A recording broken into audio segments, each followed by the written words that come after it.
Hello and welcome to RP Radio, a weekly podcast about video games and video game related news. I'm your host, Wade Ronspies, the titular character. Whether, it's not pronounced the same, but you get the idea. And I'm joined by my friends, Keegan Ehlers and Jonathan Baldacci. On this episode, we're going to be talking briefly, very briefly, about Fire Emblem Three Houses, Apex Legends, Rockstar improving their working conditions, EVO 2019, and Call of Duty Modern Warfare. Gentlemen, welcome to the program. Hi, I'm a side character in Wade's protagonist world. My name is Keegan. Yeah.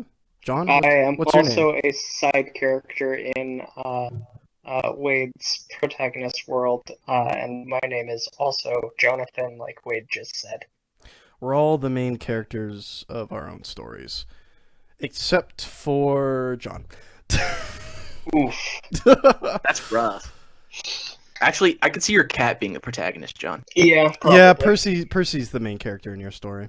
Yeah, that sounds about right. He acts like he is, at least. Cats. Am I right, audience?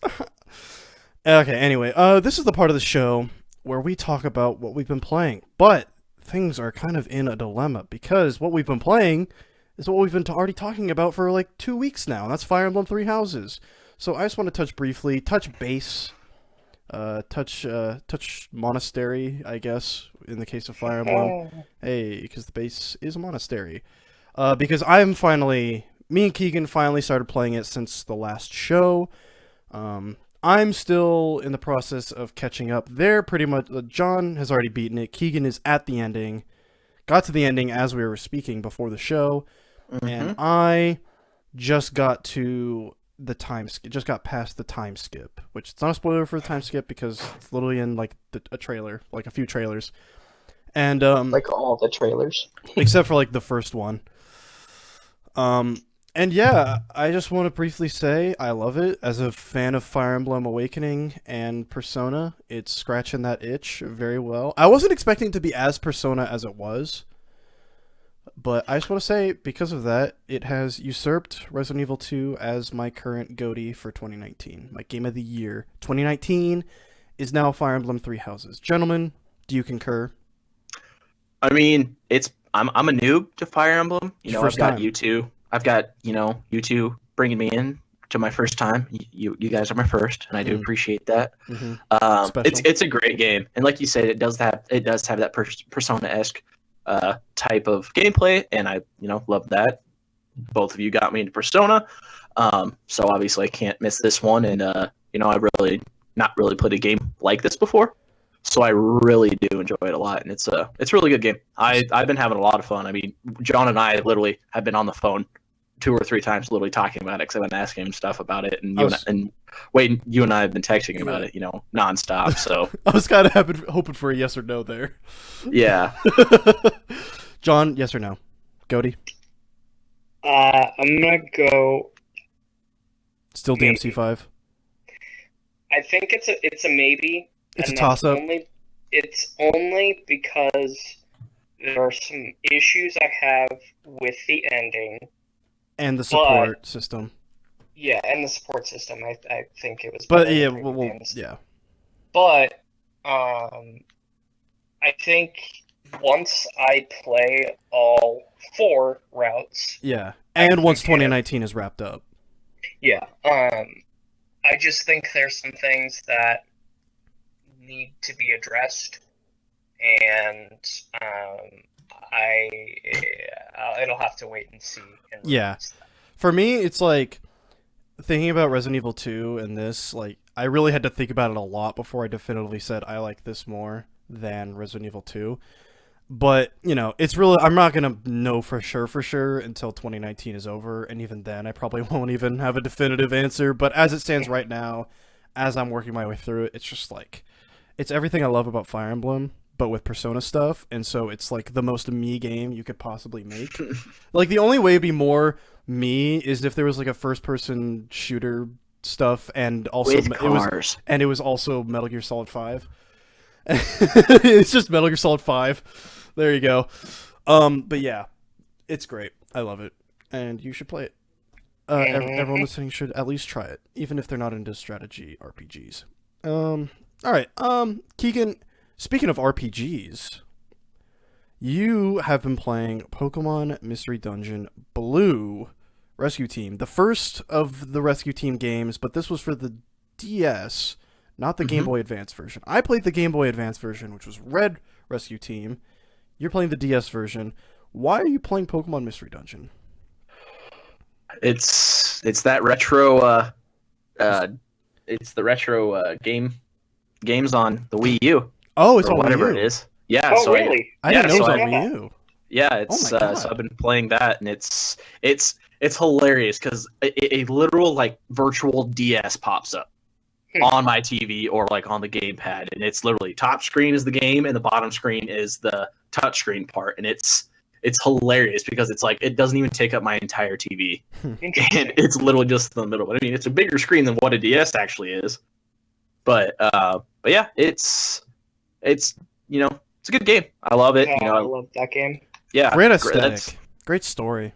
Yes, it's. I kind of hope they revisit that the Mystery Dungeon games. Probably not. I mean, it was a good think- franchise. I think. I just think that was the very last- much a product of its time. Well, I think the last one that came out. Super flopped Mystery Dungeon on horribly. DS. I have it. No, the 3DS one. Yeah, the Super Mystery Dungeon. Pretty sure that's what it is. Yeah, you said DS, I think, but I think it just flopped so horribly that they're probably gonna take a long while and take a break from that series. Yeah. Would be my assumption. I mean, you never know. We'll see how Pokemon goes this year. That is true.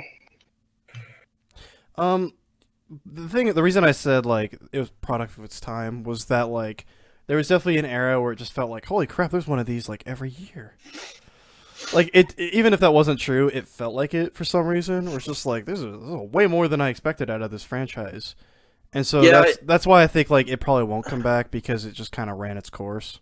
Yeah, I mean, I'm pretty sure they kind of did like the mainline Pokemon games, where every time there was a new generation, they came with, Yeah, where it was basically Yeah. like the first game was 1 Third through gen. 3, and then it went up to 4, and then I think they did the same thing.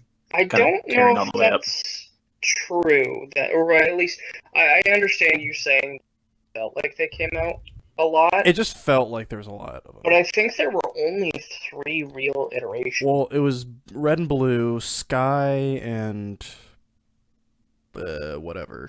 I can't remember what was with Sky. Yeah, I guess there wasn't that many. It But just then there was felt- one after that. Yeah, There's a there was couple.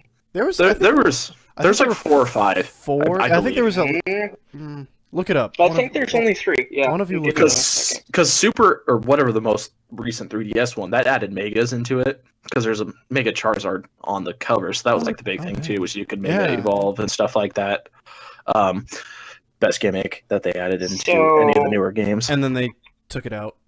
Okay, so it was Sky and Time, Blue and Red. Oh, come on. Blue and Red first, then Sky and Time. Yeah, so Blue and Red, Sky and Time, and then the super ones, and then Oh, really? That's it? oh no. There was a one between super. Yeah, There I knew. was, I knew there was like a two, at least like. Yeah, I'm Two pretty sure there was ones 4. that were I was like, just there's on no way DS. So this was only so 3 there were sets. 4. There were 4 sets. Okay. Yeah. But even then, it was like 2005. Yeah. Oh, I think what it might be is the fact that Sky actually Wasn't that on its own? And then it was they a did. 3rd release. Yeah.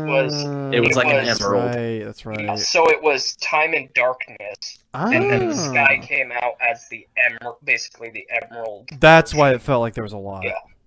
But I see. even then, there were at least a 2 to 3 year gap between each release. You know what they could bring back? That was way like you're talking about a game of its time, but I could see it coming back on Switch. Pokemon Ranger. Yeah, I don't think it would know. only work if you're playing Handheld. or with the Joy-Cons. And you know how I was playing World Ends with you? You use the Joy-Cons for controls in that game, and I really am not a fan. Yeah. What about like Pokemon Conquest? I think Nintendo probably is like, we already got Fire Emblem. Why do we need? Pokemon Conquest. Well, I plus felt- like they're doing like their mobile game stuff. It's like Give we me don't need- Pokemon Snap 2. I just think like you and the rest of the world. I just think Nintendo looks at Pokemon and they see that a lot of their side ventures Money. are on mobile. So it's Well, now like they why are. would Oh, we yeah. why would we bother making all these for Switch when they have probably a better shot when they're mobile free to play games? Hmm. But it'd be pretty sick if they bring back Pokemon Channel. That would be a good mobile game. Pokemon Channel would be a good free to play mobile game. No, fam, bring back the Pokemon Coliseum and XD. Well, yeah. Pokemon On the Switch. Well, like all they have to do for Put that is them just on the remaster them. Switch. All they have to do is remaster. Oh, not even remaster them. Just keep them in 4x3 resolution, like 4x3. Just put them on whatever. the Switch. I don't care what it looks like. Yeah. Just put it on the Switch. Because I mean, all we're saying is Game they Freak, look get your stuff better. together. Those games are GameCube games, and they look better than Sword and Shield. All I'm saying, The animations, yeah. like Holy just even crap. like textures and visuals, they look better than Sword and Shield. Hey, Blastoise shoots his hydro pump actually out of his cannons. Well, like, man, Coliseum and Coliseum XD is are so good. they're both I remember- So good. I prefer remember Coliseum beating that just because game. it's a little simpler. It's not a. Yep. It's not like they're both very anime, but Coliseum is like a little less anime than XD. Wait, I don't know if you remember this, but I remember beating it in 5th grade and bringing the Johto starters to our entire class in 5th grade after beating it and getting the Johto starters and That's being like, hey guys, I've got it was Gen 3 Yeah, and I was like, I've Yeah. got the Johto starters. I'll breed them all and give you guys all Johtos. I wasn't. Oh my god, no way. What I did is like I had an adapter. Oh, Well- you transferred Pokemon into No, it. well, what it was is that you didn't transfer Pokemon into it; you just used them. And so, like, just for like free battles. Mm. And so, like, I could use the Sceptile I was using in Emerald version in Coliseum, and it was the sickest stuff ever. Gotta censor that one. We'll edit that out. Yeah, Lols. but yeah. But I stand by my statement. It was sick. Pokemon spin-offs have been pretty good. I was so overwhelmed by nostalgia. That's like, man, I gotta. I did when I hosted the DN, the Daily Nebraskans podcast. It was the same thing. Like, I don't want to use harsh language. This is a university podcast. But then, like, Evangelion got brought up because it was coming to Netflix. I'm like, I have to at least say something about this. Yeah. And I'm like, hey, I know this is like a quote unquote family friendly podcast, but I gotta say something. I gotta let one out here. I'll censor it. I'll take the fall for it. Whatever. Hold your profanity. Yeah, but I stand by my statement. It's just more work for myself, which is why I try to avoid it. But yeah, Pokemon's so good. Just bring Coliseum and XD to Switch, Nintendo, please. I mean, we're getting Battle for Bikini Bottom. Oh my remake. God, Battle for So, Bikini like, Bottom. Hey, Oh, I'm jazzed. It's not just a re-release. It's not It's just a a remake. remaster. It's straight up a remake. I was like, Yeah. they could have just put the game 1080p on whatever, and I would have been happy. And it's like, oh, complete graphic overhaul. I was like, Yeah. oh, okay. They did not have to do that. They and- really didn't have to do that, and I'm glad they are. Either way. Yeah. But like, I'm not saying Nintendo needs to do. Well, like the thing is, like, I don't think Nintendo realizes they don't need to do that. Because I think that's why they're so hesitant to bring back some of their older games. It's the same reason PlayStation, like, I forget what it was. It was like Jim Ryan. I think he was CEO of PlayStation Europe, and they were talking about like backwards compatibility or like putting PS1 games on PS4. And he's like, "Why would anyone want to play these games? They are old and they look bad." Oh yeah, I remember. You know, remember that whole Yeah. thing? I wouldn't Oh, be yeah. surprised if that's Nintendo's. Like, they're just not up for. They're just not talking about They it. But I wouldn't be underestimate surprised the if like. power of nostalgia. But I wouldn't be But- surprised if that's like their viewpoint right now. Is like, we'll bring back NES games because they're quaint and a novelty. But like GameCube games, those look like garbage now. It's like we don't care how bad the games look. We just want Shoot, the games. Animal Crossing still looks good. The original Animal Most Crossing. GameCube And games, that most was a- first-party GameCube games still look good. Like, still look Yeah. great. I'll say, like, because Yeah, like I and it said, was a- Coliseum looks better than Sword and Shield. Yeah, from a Call of Duty visual is perspective. really good looking game. Like the environments, like even just the environments and the battles, it's like, wow, this is a great looking It game. it has Mirror B in it. Oh my I mean, God. what more Well, can you Pokemon want XD from a has- Pokemon. It like, has Mirror B as well. Coliseum has Mirror B, but XD has Mirror B's theme. like the theme. Like, But, like, I will he's in intro. both the games. I will outro the show with Mirror B's theme It's so good. with Pokemon XD, just to give an example of like how amazing, why that game deserves to be in the current conversation. But speaking of current conversation, well, I'll like, we're 15 minutes in, just over, and so I do want to move on because we do have other things to talk about, and we did go a little long on Pokemon, but we're passionate. I let out a swear, even though I told myself I wasn't going to, but I was in the heat of the moment. We're having a conversation. If anything, that's just proof that we're having a real conversation here. So I've been playing a game called Void Bastards, and it's basically FTL meets Rogue Legacy, and just FPSs in general. I was going to say Call of Duty, but we'll get to that later. But Void Bastards, I really love it because I don't typically like roguelikes because to me they're just super stressful. I liked Rogue Legacy, but just the whole random generation aspect is super stressful for me. And FTL, I played a little bit of FTL, but again, that's like a little too stressful. Like the survival element is just a little too hardcore for me. Have you guys played FTL at all? I have not. I've watched streamers play FTL, but I have not played it. Basically, it's a game where it's like you command a ship and you go through space and it's like D&D kind of, where you get hit with like random encounters and you have to manage your way through them, but like every encounter, it's huge risk reward. It's like you can do risky encounters that you could die on and lose all your progress at, but like it's like in FTL, when you lose, it's over. You have to start a new game. Or if you come out of it well, you could come out really nicely and have a bunch of new stuff that you can makes the next encounter easier. And Void Bastards is kind of like that, except it's, like Rogue Legacy, where if your character dies, you keep going. It's just that if you keep failing and failing and failing, then you're going to be screwed and you can't progress at all. You'll run out of fuel or you'll run out of food and you just can't keep going. So it has that layer of stress, like you need to succeed, but it's not stress. It's like there's enough of a cushion so you don't feel stressed out all the time, because it is a first-person shooter, and like there's some, because like what you'll do, like I'll just give you an example to kind of explain, is you'll be like, oh man, I need this certain part to upgrade this weapon so I can do things better, and I'm also running out of food. So, okay, on my way to this objective, there's a ship, on my way to the part that I need, there's a ship that has a lot of food in it, so I'll try to go there, but there's a lot of high-level enemies there, so I don't know if I want to do that. But I guess if I could just, run, grab what I need, and leave. And like all the ships have like randomized events sometimes too, where sometimes you'll go to a ship and it'll be like oxygen runs out faster because you have limited oxygen, but you can replenish it on the ship. And so like it'll be like, oh, oxygen depletes faster. So normally what would take 8 minutes now takes like 3 minutes. And so you really need to like be watching the clock and making sure that you're replenishing your oxygen.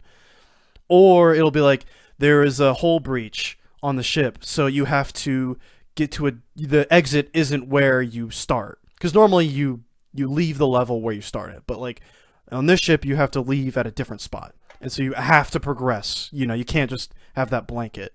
And so there's a lot of stuff like that where it's the formula is constantly shaken up, where you're comfortable in the sense of like, I'll be okay if I die, but pushed enough to be like, I don't know if I can make it through this, like I don't know about this one, this seems kind of risky, maybe it's not worth it. And so it has that constant balancing act that keeps me super engaged. And there's always something pushing you forward. Like, well, if I keep playing, then I can finally unlock this weapon, or I can finally get to this part for the ship that I need to progress in the story and stuff like that. It's a good time. I'm really loving it. Yeah, I mean, I've liked survival games, when the genre was huge. Yeah. About like 2 years ago with all that stuff. So I mean, it sounds like a pretty fun game. This isn't like survival in the sense of like you're building stuff. It's survival in the sense of just like, if I don't get food on this level, I will have to restart my entire game. Yeah, like that kind of survival stuff. So it keeps you stressed when you need to be. Yeah, exactly. It's like very time management. You have the cushion of death, but it's not gonna save you from running out of food. So it's real. Like I think it's it's welcoming enough to where you jump in and you're not like, oh my god, I can't die ever. But that was my biggest problem with FTL, because like FTL, I would play and then I would lose and I'd be like, all right, I'm good for the day. But with Void Bastards, you die. Like I've only died once, but I had an item that brought my character back from the dead, because you can unlock that as you play more. But it's very limited use. You have to craft an item that makes it so you can't die, and it's very rare parts. So it's like you have to commit to not dying. And but if you die, it's not like, well, that runs over, I guess I'll just call it a day. It's like, even if your character dies, it's like, well, I got to keep going because it's not over yet. So this isn't a case of you die in the game, you die real. No, but it's like, this is an SAO. My whole thing is like, I was never hooked on FTL like some people were. But like, I can only imagine if you are someone who was hooked on FTL who couldn't stop, this is like even more addictive. So I really recommend it. If you have Game Pass PC or just are interested at all, I really recommend it. Yeah. That is Void Bastards from former developers of BioShock. Yeah, that's pretty much all. Well, I would say that was pretty much all the games we want to talk about, but there is a game that dear old Johnny Boy wanted to talk about, but it ties into a news story. I mean, it's news if you're into the game, I should say. And that is that Apex Legends is getting a solo mode, or solo queue. Heck yeah. Limited time. Yeah, it's a limited event, and it's like August. I can look it up right here. I'm sure they're probably just testing the waters with. Yeah, it's going to be the limited. It's how popular the Iron Crown Collection event running from August 13th to August 27th. Oh wow, that's only only 2 weeks. And I'm assuming there's going to be like limited time challenges, limited time skins, because they've already had limited time events. They had the hunt or whatever that one was called. Yep. And I got all the skins for that, and that was nice. All the weapons. I haven't played Apex since my live ran out almost 2 months ago. It's a good time. Well, you don't need. You don't have to have online. No. On my Xbox? On PlayStation, you don't need PS Plus to play it. You can get it on PlayStation. Yeah, get on PlayStation, bud. I'm gonna be playing Call of Duty on PlayStation, so I mean, you can play with us on Xbox. It's I don't. We'll get into that later.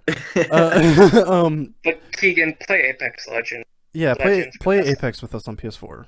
I mean, we already have. I don't even have a mic. 4 of us. You can just use like a normal whatever. You can just plug in your Blue Yeti. Yeah. Lord. You can plug it into the controller. Yeah, I could probably use my Turtle Beaches. This mic that I'm using right now, my Audio Technica 80T2020, I use that for PlayStation sometimes. You can just plug it into the USB slot and. Well, no, you can plug it into, if you have just the aux cord, you can plug it in. Well, you can use iPhone or iPod or I guess iPhone headphones. Reach? Like that's like really bad quality. Yeah. Basic earbuds are terrible, but it's like, hey, if you really need a mic, you can use them. I can use my Turtle Beaches because I have the ones that have like the pack that plugs in the controller, and then it plugs into that through like an aux, so through a 3.5, so I can just use that if I need to. But yeah, anyway, Apex is a game that's very reliant on teamwork. John and I play. We haven't played very frequently recently because I've been busy and games have come out. And but for me, like the only thing preventing me from just hopping into Apex on my own time without friends is the fact that there isn't a solo queue. Because it's like, man, I don't really want to talk. I don't want to deal with teammates. I just kind of want to play. I want to play, but I don't want to think that much. It's the games where it's, battle royales are fun to play, mainly if you have friends. Yeah. But especially when it's teams of 3, it's really hard to play. Well, teams of 3 by yourself with 2 randos. Yeah. Well, like the thing is, like, I like Apex because it's very manageable. Like it kind of sucks. Like most games have squads of 4, and so there's a lot of like third wheeling that goes on sometimes. Yeah. Because what we do, we'll just have like a whole gang together in a party, and it's like, okay, I'm done. You hop in, I'll hop out and do something else for a little while. Yeah. But it makes it so much easier to manage in the game itself. Just like, well, and it is a little bit more fast paced, I would say, compared to other. It's my favorite battle royale because like a lot of people say that battle royales are at their best when they're high intensity, kind of Yes. slower pace, high intensity. But I like Apex because the stress is gone. I feel comfortable enough to go for certain encounters. Whereas like a Yeah. game like PUBG, I'm just kind of like, I don't know, man. I just don't I don't know what to do. Well, and that's the thing, though, Whereas too. Apex, It's like, it's just like I'm going. Screw you Yep. guys. I'm going. You know, like yeah. it's stress. It's tense enough where it's like, oh god, there's only like 3 squads and we're one of them. Oh god, but it's When you gotta fast worry about paced the third enough. party. It's fast paced enough and not stressful enough to where you don't feel comfortable. You still feel comfortable going for stuff, taking the initiative to do things, which is why I love it. Like even with because we have a group that, and when we rotate, What were you saying? You cut out. we have a group of 4 that Yeah. plays, and we rotate through. But the thing is, I never get upset. Like it's a nice organic. Like, all right, I'm gonna sit out. Yeah, because the You matches are jump so in. fast anyway. Yeah, exactly. So I mean, Even the longer matches are like not that long. Yeah, and we feel comfortable enough that like people just sit on their phones for And the thing is, What? like 10, Apex, 15 minutes. like Apex is fun enough to where it's like even when you die, you're just like, all right, that was a good match, you know. Yeah. Like if you have a good match, it's like you lose. It's frustrating, but it's not like I'm never playing this game again. Frustrating, you know. Like Call of Duty, you have those moments where you're like, this game sucks. Oh yeah. Where Whenever you just do lose an Apex, terrible. it's kind of just like, well, they were just, you know, I was just wrong place, wrong time, or they were just better, or they just had, you know, it's like everything feels super fair in that game because it is so skill based. Well, like PUBG, there's a lot of randomness to it because it's kind of RNG. it's kind of buggy and kind of unpolished in terms of getting the gameplay. I know it's better now. It's actually had a huge resurgence lately because they Yeah. just had, but Apex just from the jump feels so good to play. It feels like a first-person shooter should, but it's a battle royale, and Yeah. like that's why I love it so much. It feels like I'm playing Titanfall, and because Titanfall feels amazing so to play. Which, if you haven't played Titanfall 2, go play that campaign right now. Do yourself a favor and do that. Yeah. But I'm excited for this limited time event. I think they're definitely testing the waters to see if this is a permanent thing.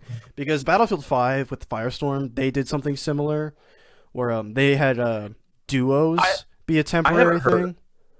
I played haven't quite a heard- bit of Firestorm. Yeah, I was gonna say I haven't heard anything about it, It- really since it's released. It came out and was pretty fun and then just kind of stopped being... Because what happened... I don't want to take too much time talking about Battlefield 5 because that's not what this is about, but Battlefield 5 has these things called Tides of War events where it's like every week there's a limited time series of challenges that you do and you unlock exclusive stuff. You can still go back and buy those with in-game currency, but you know, if you do the challenges when they go live, you get the thing no matter what. You don't have to pay any extra in-game currency. In fact, you get in-game currency. And the thing that you know, did the challenges for. But what they did is that like when Firestorm came out, a lot of those challenges required you to play Firestorm. And when Firestorm was new, it was like, all right, this makes sense. It's the new mode. We want to play it anyway. You know, it's a new mode in a game that we like. But then when it was like a month or two after the fact, and you're still getting required challenges involving Firestorm, it's like, all right, what? Come on, guys. Like, let's not do this. And so I think a lot of people were just frustrated with that, and they're just like not playing Firestorm out of spite. Because that's what I did. I'm just like, I just don't even want to touch. Like, I'm so annoyed with getting these challenges so frequently. I'm just not even gonna touch it because like I don't even want to play it even when I'm not going for challenges because I'm just so annoyed with this. I mean, And there's games that have that where it's like, yeah. you know, here's a challenge in a game mode that you don't play, that like Yeah. you don't play at all, and you're like, well, I And don't it's want to go play that game like, mode hey, just want for a this challenge. Want this new gun? Well, you gotta play Firestorm. It's like can I just not like games. Like, when it comes to stuff like that, like, I always appreciate it when games have a focus and kind of force players out of their comfort zone. But when it's something like that, it should be a goal you should be able to achieve organically. Like, in a multiplayer game, specifically. And it's like I don't know, it's hard to explain. It's just disorienting and kind of frustrating when you have to go out of your way to do something you don't want to do, that you're kind of tired of, I should say, in order to get something. Yeah. So I think that's why Firestorm kind of died down a bit, and it didn't have duos, which a lot of people wanted, and they kind of. But the thing is, like, they put it in, and then no one really played it, so they took it out, and everyone's like, "Why'd you take duos out?" It's like because not enough people are playing it. But I see this as them as Apex adding a solo queue. I see this as them doing something similar to that, where it's like we're just gonna see if this is popular, but it's kind of hard to get accurate metrics because it's a limited time event. So of course people are gonna be playing it because it's like, well, I need to do the challenges to get the exclusive stuff.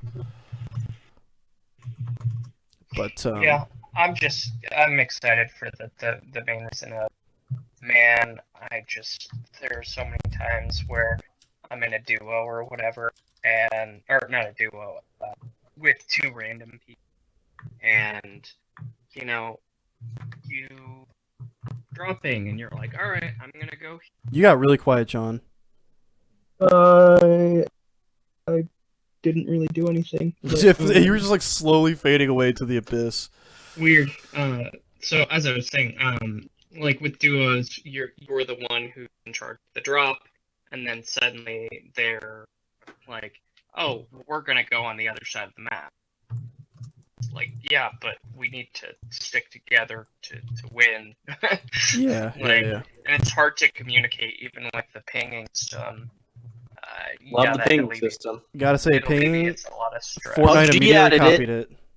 PUBG added it, so yeah, See, that's why I like Apex. Is like this feels like the battle royale. This feels like the battle royale game that all the other battle royale games have been leading up to. Yeah, like this feels like the culmination of everything we've learned from PUBG, from Fortnite, from Call of Duty. That's a smart thing, though. It's like it's. Do you want to be ahead of the game? Of course, but it's like you don't want to be at the end. But if like you're right in the middle and you do it, right or up to you get the best parts.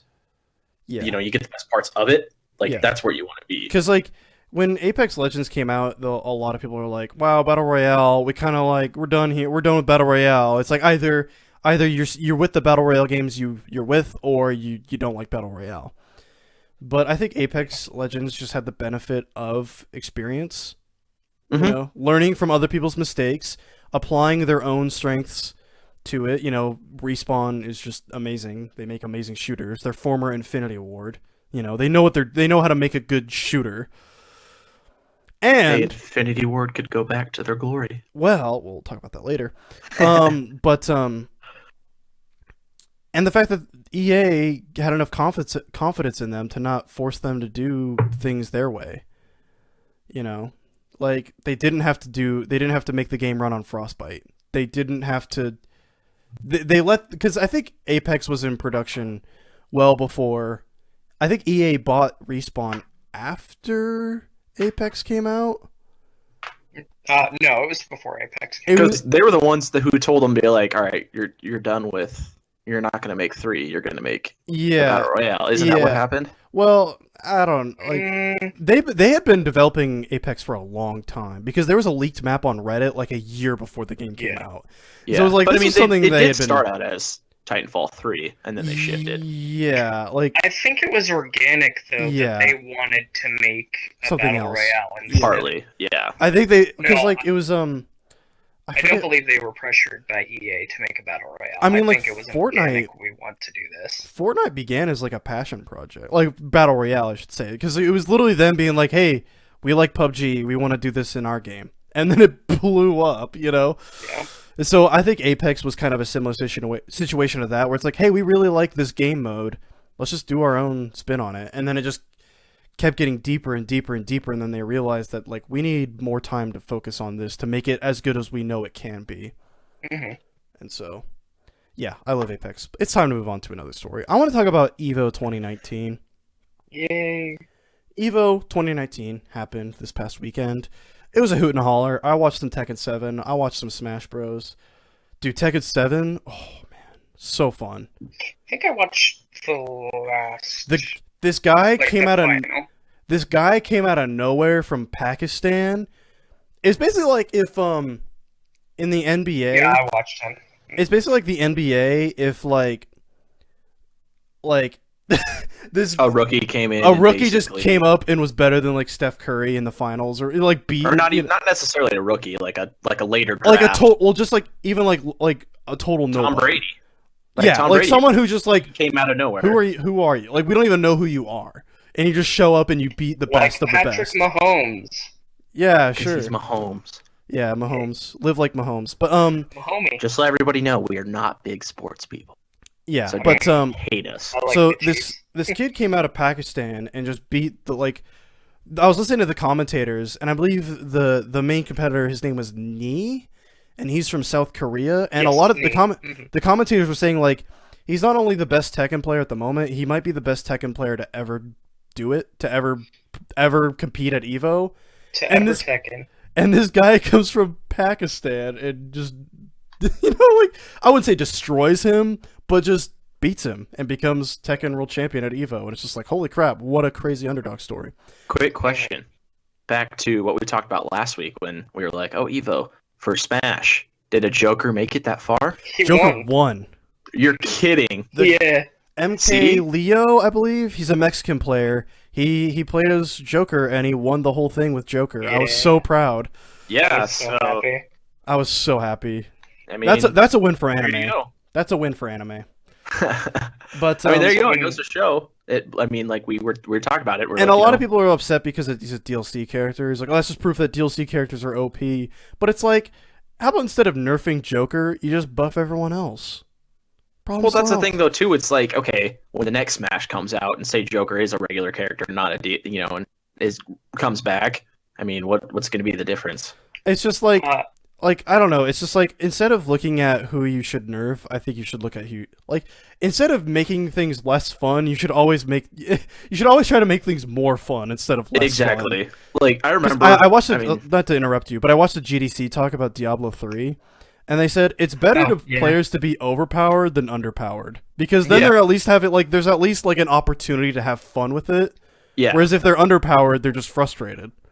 yeah, and back to what I was saying. Granted, you kind of brought Diablo up, and it's kind of going back. I remember when I was playing COD World War II when that came out, and it was like they'd find one gun and then nerf the crap out of it, and Yeah. then they'd find the next gun and then nerf the crap out of it instead Yeah. of being like, all right, we're just gonna buff everything. Because like else. I would like I loved using the M1, but it was totally Yeah. useless. Like it was like this Mhm. this is such a fun gun, but if it takes 4 shots to kill somebody with it, like, yeah, it's like come on. Also, Um, Keegan, for Sakurai's sake, I hope that they don't make. Yeah, I was going to say like if they make another Smash and everyone's in it again, it's like that's probably not going to happen. I know. I'm not saying if everyone's in, but I mean, But No, I want to I get back just- to for- Tekken real quick uh, because For Sakurai's mental health, I want them Yeah. to take a while before they even think of doing another one. but going back to Tekken at Evo, this guy coming out of nowhere and winning the whole thing wasn't even the biggest story out of the Tekken tournament at Evo. what was Wade? Oh gosh. Well, David Hayter made a surprise appearance, unbeknownst to David Hayter. David Hayter made a surprise appearance at EVO 2019 without his knowledge because someone, I don't know who, but it was someone at EVO. If you're familiar with the app or service called Cameo, I believe what they did is someone had a Cameo who paid for a personalized message from David Hayter. And I'm going to quote, so I'm not going to censor this, but the quote was, "This is some good-ass Tekken," or something like that. Now, this is some good-ass Tekken, or something like that. And that's David Hayter saying it. And what they did like an overlay of, like, he's talking to Harada on the codec, and it was like an interstitial between matches. It was meant to be a goof. But the thing is, like, it was following the Season 3 DLC trailer for Tekken 7. And it was just like, the response was did they just tease Snake for Tekken 7? And so David Hayter tweets after the fact, like, I had no idea that was even a thing. I didn't give them permission to do that. Like, that was meant to be a personal message. That wasn't meant to be something that was shown to the public. I didn't know this was going to happen. I didn't, neither me nor Konami signed off on this. Like, they didn't even have permission to use that character, the character Snake. So it was just like the biggest.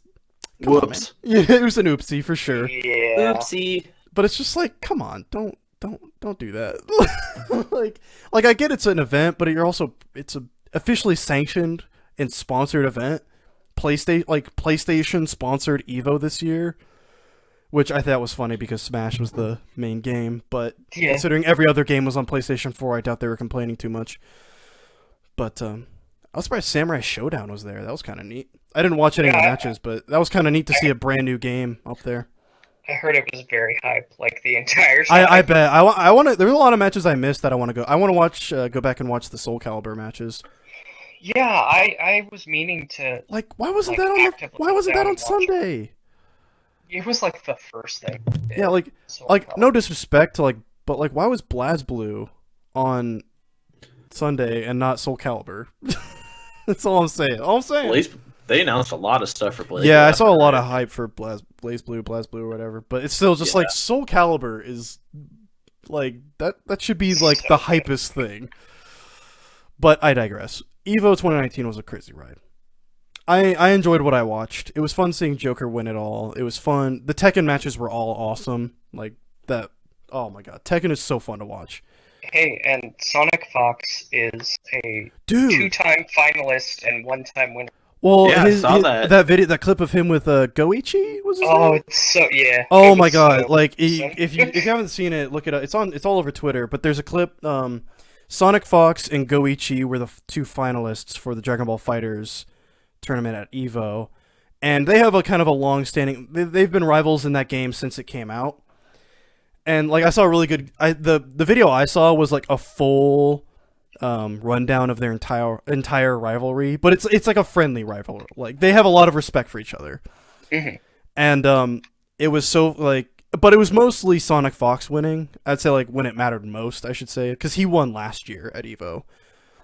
And but this year Goichi won, overcoming the odds. He beat Sonic Fox, who is a god at fighting games. Let's just say that.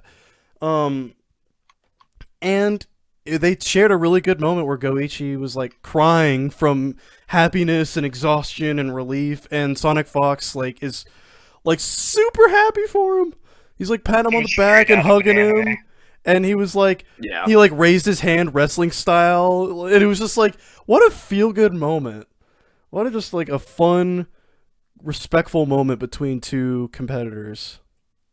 I don't know.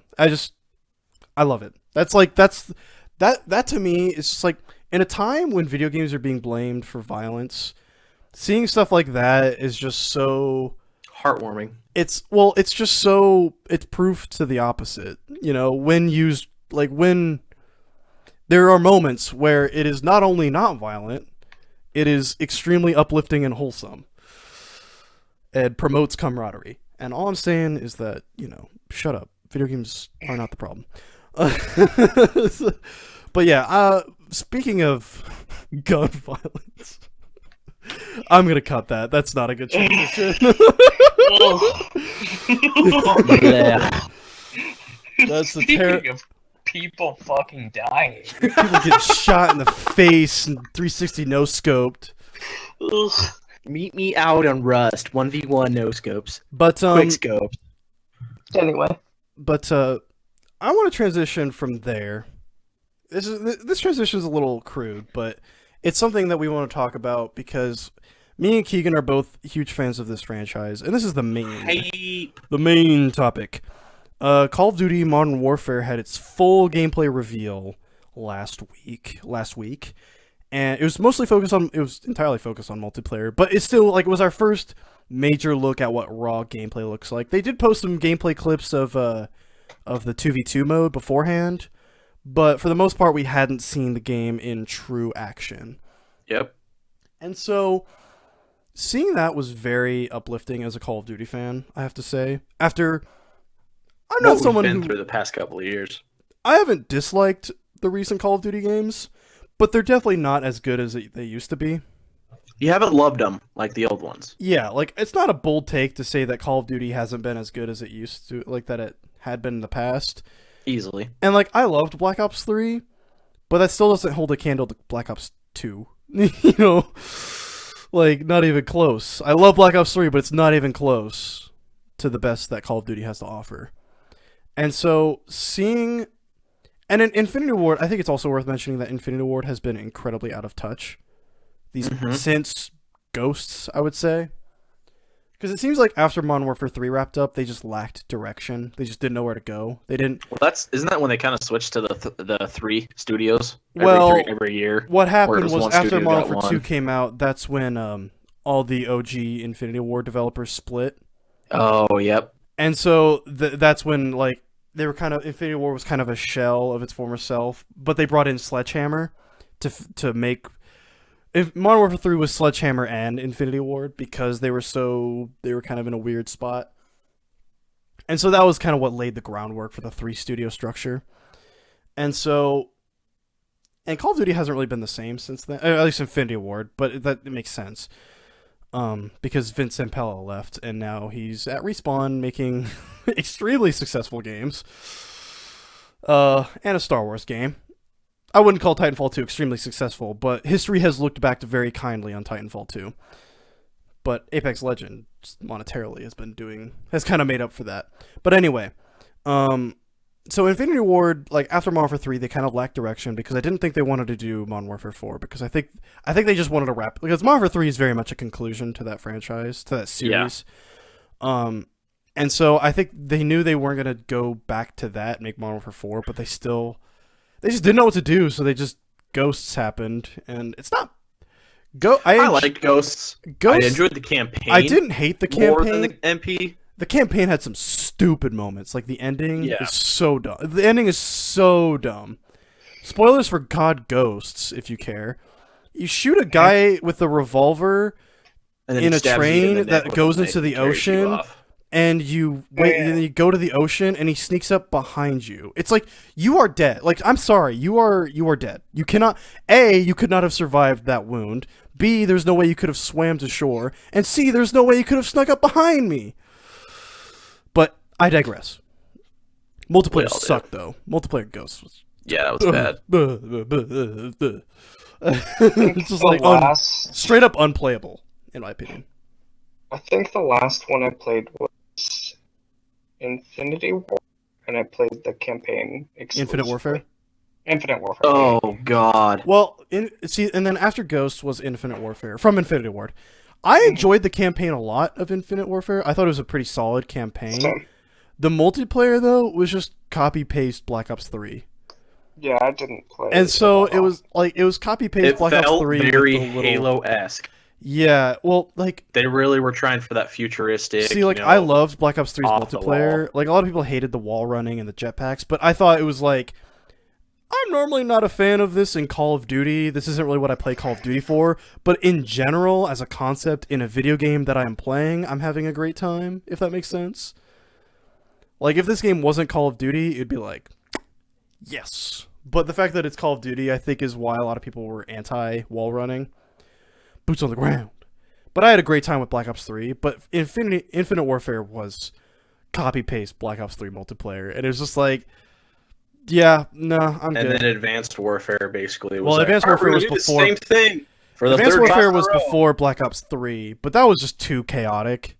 Dude, Black Ops 3 came out before Infinite Warfare, though, right? It was Ghosts, Advanced Warfare, Black Ops 3, Infinite Warfare. Okay. Then World War II, then Black Ops 4, now Modern Warfare. And now, the cream of the crop. Well, I'm not like entirely done yet. Sorry, Keegan. We'll get to Modern Warfare. No, you're good. I'm just but like Infinite Warfare was not well received, and I think to a lot of people it was a sign that Infinity Ward just didn't care. Like it was like we're just gonna do our thing. We don't care what people think, which I respect in some developers. But when you're part of Call of Duty big mega franchise, there's kind of an expectation for what that game, you can't slack off for what an Infinity Ward Call of Duty game is like. And so, like, for Infinite Warfare, it's just like, this isn't what we want. I don't think it was necessarily entitlement. It was just like, this isn't why... Like, there's a disconnect here. You know? You're not you're not Naughty Dog. You can't just do literally whatever you want and we'll love it. You're not Kojima. You know? So, yeah. So Infinite Warfare was kind of a sign they were out of touch. But Modern Warfare is... Again, Modern Warfare, they had a lot to prove naming their game Modern Warfare. It takes some cojones to go back to that title. Like you better have something good.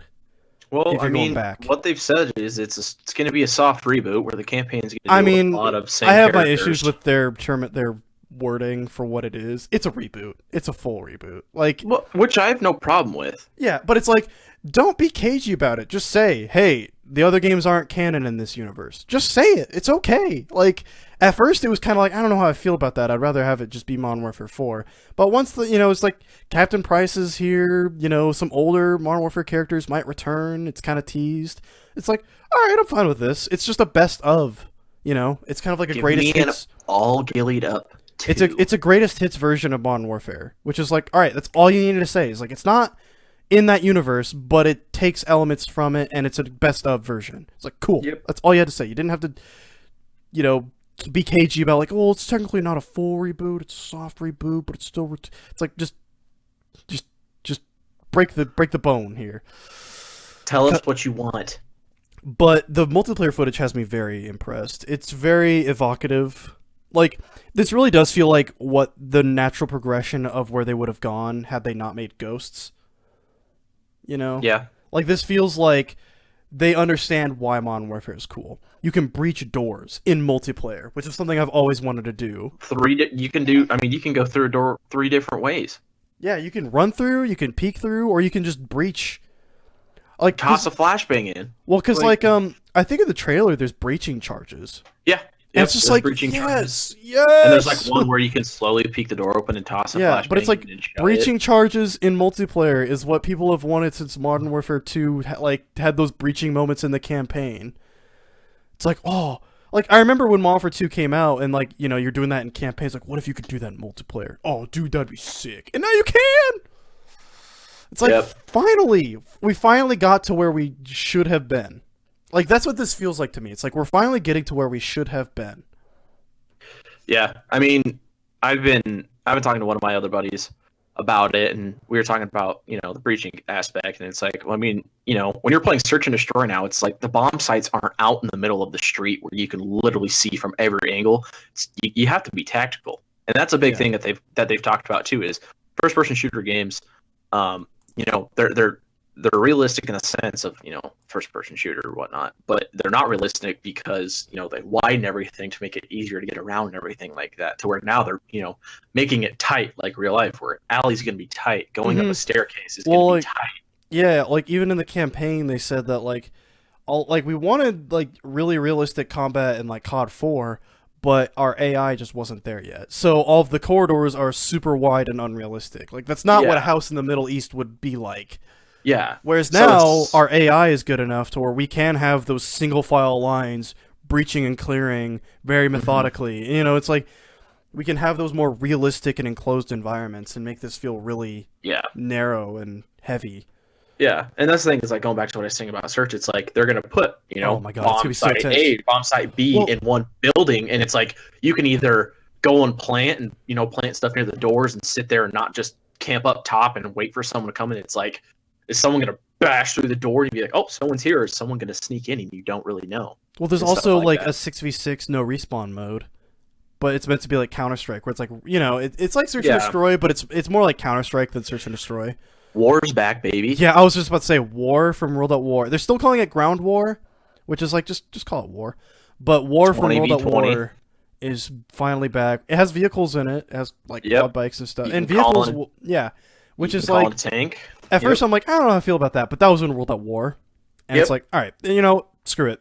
I'm good. I'm good with it. So where it's like, someone going around in a tank can get a huge kill streak, but it's like if you know what you're doing, you know how to take it. And like World War II had that like breakthrough mode with the tank. Yeah, and that was a lot of fun. Like World War II had its issues, but that game mode was a lot of fun if you had good teams. It was a really fun game. Like World War II gets a lot of hate. I legitimately really like that game. One of my favorite campaigns in the the campaign's fantastic. And like I prestiged in the multiplayer, so like I enjoyed it. I did multiple times. Yeah. Yeah. Like I enjoyed World War II. I enjoyed Call of Duty. Also, a big change that I thank the Lord that they've done. They've taken away score streaks and put in kill streak. Yes, because I'm playing World War II, for instance. I mainly play hardcore domination. I'm sitting there without killing someone in a cap point or adding extra points just to get a recon plane with 7 or 8 kills. And like there's like the joke that Call of Duty players don't care about the objective, but it's true. It's like and that's the one thing that I prided on. So like instead of trying to force people to do something they were never going to do in the first place, just bring back the old style. It was fine. Yeah, where it's like I'm fine with setting up camp and camping a spot and building up my score streaks or my kill streaks. But it's like, well, I'm gonna make a run and gun class where it's And- like I can get kills quick and Yeah. call in. My favorite classes are like the SMG, like a lightweight SM, like just like super fast, Fast-paced. hip fire, I mean, like steady now aim, you really equipped. can. I mean, with the creative class system now, I mean, you Oh, can yeah, really make super. any weapon. But I want to talk about I actually forgot what I was going to talk about. I had it in my mind. I was like, I want to talk about this, and there's like, before I forget, I need to get to it. And then I totally forgot. Oh man. Yeah, I don't know what it was. I'm glad you guys are excited for Call of Duty. Oh yeah, tactical nuke. Yes, nukes are back. But I don't know if it's going to be a Moab or an actual nuke.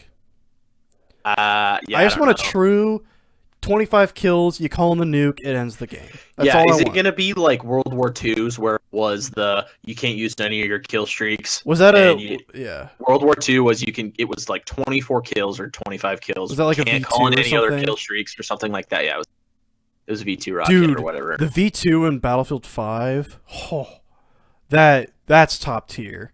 That is like that's a gaming moment. Well, I just that remember, you should have remember been playing MW 2 and sitting there going around. It's mid 3/4 way of the game, and then someone's like, one of your teammates like, guys, I need help. I'm getting so close to getting a nuke, and then you hear it go off, and you're like, are you kidding me?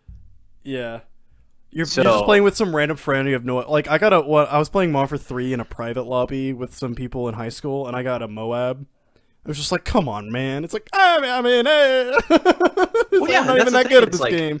You can sit there, like I said, back to the camping thing. You can make a camping class and be like, I'm going to get a nuke this Just use game. one man I don't care army what and I'm noob doing. tube, and you're good to go. Oh, But, yeah, and that was the cheap way out. dude, yo, Keegan, I still have some. You don't have Xbox Live right now, do you? No, I don't. Ah, damn. Cause like I still have mine until like November, but like we gotta get back into Warfare 2 and see if we can find lobbies. Oh my god, I remember when they re-released it. What was it, last summer? Right? Yeah, dude. Yeah. Like I talked to We went you back and to some it. friends Yep. with high You were school. playing with I us. talked to them for the first time since we were in high school, and it was just like, this is weird.